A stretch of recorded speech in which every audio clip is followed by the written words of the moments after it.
નમસ્કાર મિત્રો, પરિવારજનો અને વડીલો, આપના ચરણોમાં નમન. હું આપની સમક્ષ રજૂ કરવા જઈ રહ્યો છું શ્રીમદ ભગવદ્ ગીતાના 18 અધ્યાય ગુજરાતીમાં, અને તે પણ સંવાદ સાથે. આજનો આપનો શ્રીમદ ભગવદ્ ગીતાનો 9મો અધ્યાય રાજવિદ્યા રાજગૃહ યોગ. તો ચલો શરૂ કરીએ. અધ્યાય 9 રાજવિદ્યા રાજગૃહ યોગ. 7મા અધ્યાયના આરંભમાં ભગવાને વિજ્ઞાન સહિતનું જ્ઞાનનું વર્ણન કરવાની પ્રતિજ્ઞા કરી હતી. તે પ્રમાણે વિષયનું વર્ણન કરતા છેવટે બ્રહ્મ, અધ્યાત્મ, કર્મ, અધિભૂત, અધિદેવ અને અધિયજ્ઞ સહિત ભગવાનને જાણવાની તેમજ અંતકાળે ભગવાનના ચિંતનની વાત કહી હતી. પછી 8મા અધ્યાયમાં અર્જુનને તે તત્વો તથા અંતકાળની ઉપાસનાના વિષયને સમજાવવા 7 પ્રશ્નો કર્યા. તેમાંના 6 પ્રશ્નોના ઉત્તર તો ભગવાન શ્રી કૃષ્ણએ ટૂંકમાં 3જા અને 4થા શ્લોકમાં આપ્યા, પરંતુ 7મા પ્રશ્નના ઉત્તરમાં તેમણે જે ઉપદેશનો આરંભ કર્યો તેમજ 8મો અધ્યાય આખો સંપૂર્ણ થયો.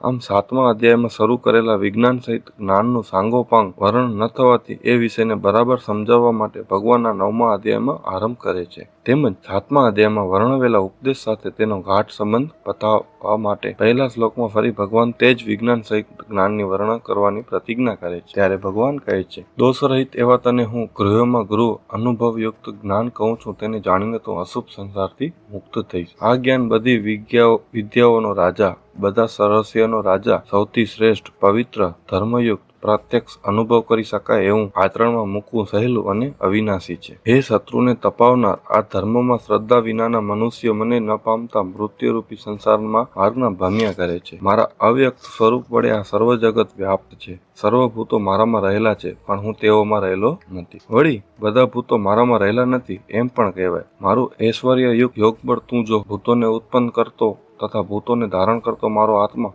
ભૂતોમાં રહેલો નથી. જેમ બધે ગતિ કરતો મહાન વાયુ આકાશમાં સદા રહેલો છે, તેમ સર્વભૂતોને તું મારામાં રહેલા જા. હે કૌંતેય, બધા પ્રાણીઓ સૃષ્ટિના અંતે મારી પ્રકૃતિમાં લય પામે છે. તેમને હું સૃષ્ટિના આરંભમાં ફરી ઉત્પન્ન કરું છું. મારી પ્રકૃતિનો આશ્રય લઈ પ્રકૃતિને વશ હોવાથી પરતંત્ર એવો સમસ્ત ભૂતોનો સમુદાયને હું વારંવાર સર્જું છું. છતાં હે ધનંજય, તે કર્મોમાં હું આસક્ત રહી અને ઉદાસીન પેઠે રહેલો હોવાથી તે કર્મો મને બંધન કરતા નથી. હે કુંતીના પુત્ર, મારી અધ્યક્ષતાને લીધે મારી દ્રષ્ટિ નીચે પ્રકૃતિ જળ ચેતન સહિત જગતને ઉત્પન્ન કરે છે. આ કારણથી જગત અનેક પ્રકારે પરિવર્તન પામે છે. મારા પરમ ભાવને ન જાણનારો મૂઠ લોકો મનુષ્ય શરીર ધારણ કરીને રહેલા સમસ્ત ભૂતોના ઈશ્વર એવા મારી અવજ્ઞા કરે છે. આવા વ્યર્થ આશાવાળા, વ્યર્થ કર્મવાળા, વ્યર્થ જ્ઞાનવાળા અને વિપરીત બુદ્ધિના લોકો રાક્ષસી, આસુરી અને મોહ પમાડનારી પ્રકૃતિનો આશ્રય લેનારા હોય છે. પરંતુ હે અર્જુન, મહાત્મા પુરુષો તો દેવી પ્રકૃતિનો આશ્રય લઈ મને સર્વભૂતોના આદિકરણ અને અવિનાશી સ્વરૂપે જાણીને અનન્ય મનથી ભજે છે. મારી પ્રાપ્તિ માટે યત્ન કરતા તેઓ દ્રઢ વ્રત ધારણ કરીને સતત મારું કીર્તન કરતા અને મને નમસ્કાર કરતા સદા મારામાં જોડાયેલા રહી મારી ઉપાસના કરે છે. વળી બીજાઓ જ્ઞાન યજ્ઞથી મારું યજન કરતા મને ઉપાસ છે. કેટલાક લોકો વિશ્વ વ્યાપી એવા મારી એકવતક ભાવથી અદ્વૈત રૂપે, કેટલાક ભેદભાવથી દ્વૈત રૂપે અને કેટલાક વિવિધ પ્રકાર એમ અનેક રૂપે ઉપાસના કરે છે. હું સ્રોત યજ્ઞ છું,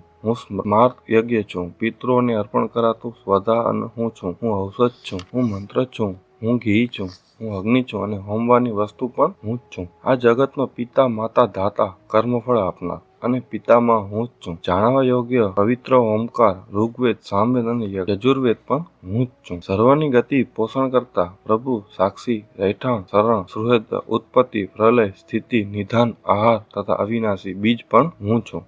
હું સૂર્ય રૂપે તપું છું, વરસાદ રોકું છું તથા વરસાદ વરસાવું છું. અને હે અર્જુન, અમૃત તથા મૃત્યુ, સત અને અસત હું જ છું. 3 વેદ જાણનારા તથા સોમરસ પીનારા નિષ્પાપ મનુષ્યો યજ્ઞો વડે મને પૂજી સર્વ પ્રાપ્તિ ઈચ્છે છે. તેઓ પુણ્યના ફળરૂપ ઇન્દ્રલોકને પામી સ્વર્ગમાં દેવતાઓનો દિવ્ય ભોગો ભોગવે છે. તે વિશાળ સ્વર્ગલોક ભોગવી પુણ્ય ખૂટે છે ત્યારે તેઓ મનુષ્ય લોકને પામે છે. એમ સકામ વેદ ધર્મોનો આશ્ચર્ય કરનારા અને વિષયોને ઈચ્છતા મનુષ્ય આવાગમનને પામે છે. જેઓ અનન્ય ભાવે મારું ચિંતન કરતા મને નિષ્કામ ભાવથી ઉપાસે છે, તે નિત્ય મારામાં જોડાયેલાઓના યોગ અપ્રાપ્તની પ્રાપ્તિ તથા ક્ષેમ પ્રાપ્તિની રક્ષાનો ભાર હું ઉઠાવું છું. હે કુંતી પુત્ર, જે ભક્તો શ્રદ્ધાથી યુક્ત થઈ બીજા દેવતાઓને પૂજે છે, તેઓ મને અવિધિપૂર્વક મને જ પૂજે છે. કારણ કે સર્વ યજ્ઞોનો ભોગતા અને પ્રભુ હું જ છું, પરંતુ તેઓ મને સત્ય સ્વરૂપે જાણતા નથી. આથી બીજાની ઉપાધિ સંસારમાં પડે છે. દેવોનું વ્રત કરનારા દેવોને પામે છે, પિતૃઓનું વ્રત કરનારા પિતૃઓને પામે છે.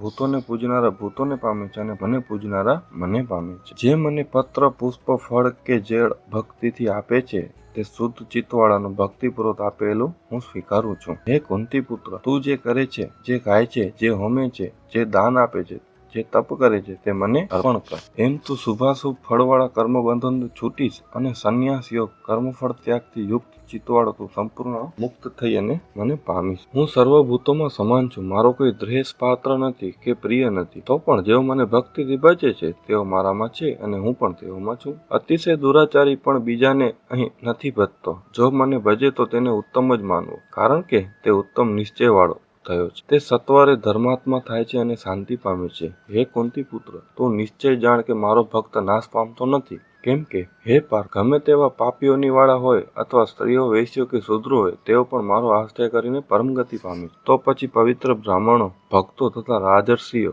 પરમગતિ પામે એમાં કહેવું જ શું? માટે અનિત્ય અને સુખરહિત આ રોગને પામી તું મને ભજ. તું મારામાં મનવાળો, મારો ભક્ત તથા મને પૂજનારો થા અને મને નમસ્કાર કર. એમ મારામાં અંતઃકરણને જોડી મારા પરાયણ થયેલો તું મને જ પામીશ. આ પ્રમાણે ઉપનિષદ, બ્રહ્મવિદ્યા તથા યોગશાસ્ત્ર રૂપી શ્રીમદ ભગવદ્ ગીતામાં શ્રી કૃષ્ણ તથા અર્જુનના સંવાદ વિશે રાજવિદ્યા રાજગૃહ નામનો 9મો અધ્યાય અહીં સંપૂર્ણ થાય.